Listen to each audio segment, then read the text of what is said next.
waxay kugu dhiirigelisaa inaad gaartid riyadaada ama hadafkaaga. Gabadha ku jecel marka aad u sheegatid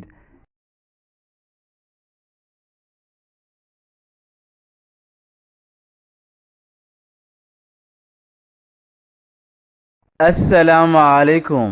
Waxaan ka hadlaynaa maanta sida lagu ogaado gabadha ku jecel oo daacadda ku ah.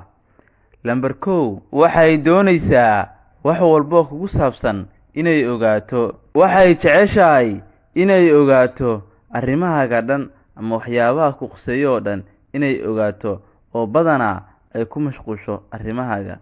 Lambar labo, waxay kugu dhiirigelisaa inaad gaartid riyadaada ama hadafkaaga.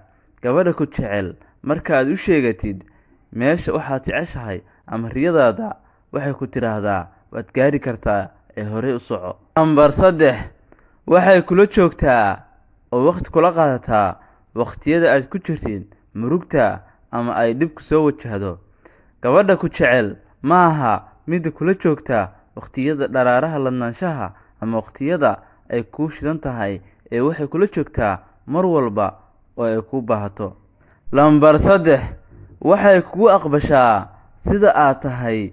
Gabadha ku jecel ma aha mid jacaylkaaga u fiirinaysa maxaad haysataa, lacag miyuu haystaa, qabiilkiisa, waxaasoo dhan ma fiiriso. Gabadha ku jecel ee waxay kugu fiirinaysaa sida aad tahay.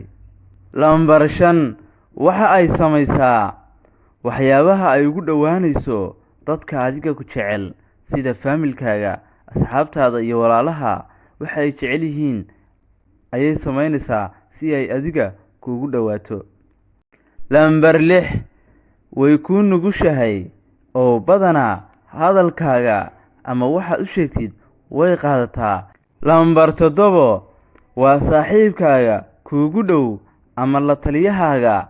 Gabadha ku jecel waa gabadha badanaa aad ka wada sheekaysataan waxyaabaha sirta ama waxyaabo inaad ku qarsataan, ama sida saaxiibkaaga oo kale ama la taliyahaaga oo kale inaad la tashatid markii aad wax samaynaysid ama intaadan samayn ka hor.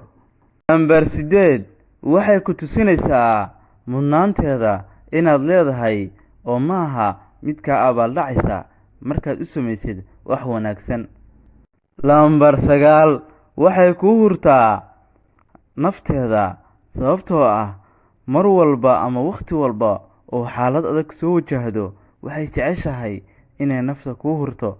Oy mataqaanaa sidan xaaladda adag saad uga bixi lahaydeen ayay ku dadaashaa oo ma aha mid waqtigu bedelo. Gabadha ku jeceli waa midda xaalad walba oo aad ku sugan tahay kugula noolaataa, ma aha midda jecel marka aad ladan tahay keliya.